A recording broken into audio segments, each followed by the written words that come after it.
appât humain. Il arrive que les hommes de Mbao aient eux aussi recours à cette technique. Naina, le chef pisteur, va introduire une jambe dans le terrier et la fera avaler volontairement par le python.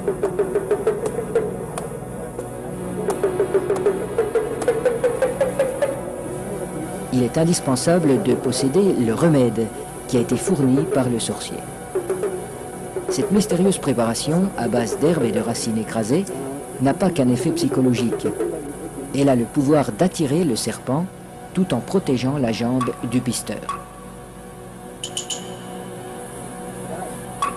Le remède agit encore comme un lubrifiant. En imprégnant un tissu qui entoure la jambe, il facilite sa pénétration dans la gueule du reptile.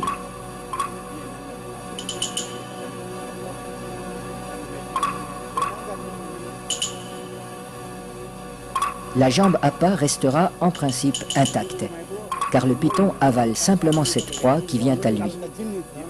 À peine sera-t-elle attaquée superficiellement par les sucs digestifs.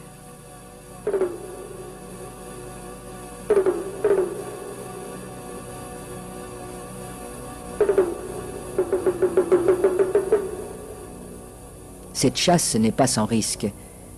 Un python particulièrement puissant pourrait entraîner l'homme dans son repère. La jambe restée à l'extérieur limite ce danger, mais le pisteur court le risque d'être désarticulé.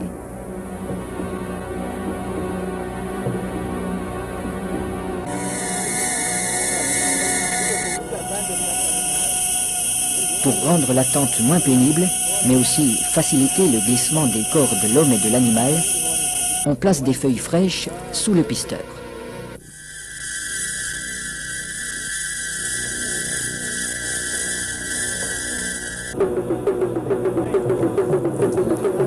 Sa jambe est déjà avalée au-delà du genou quand il commande qu'on le tire en arrière.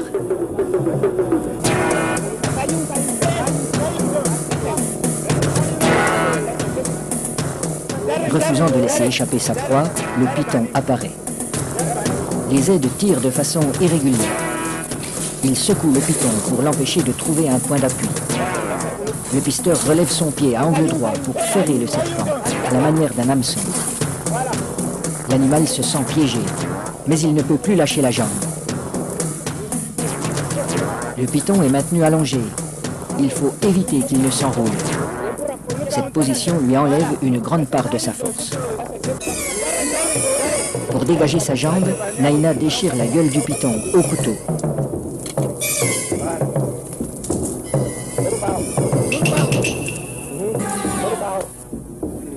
Puis, il lui tranche la tête.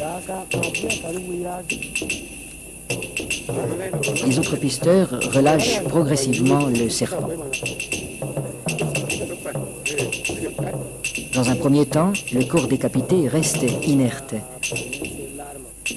Puis apparaissent des ondulations nerveuses de plus en plus puissantes.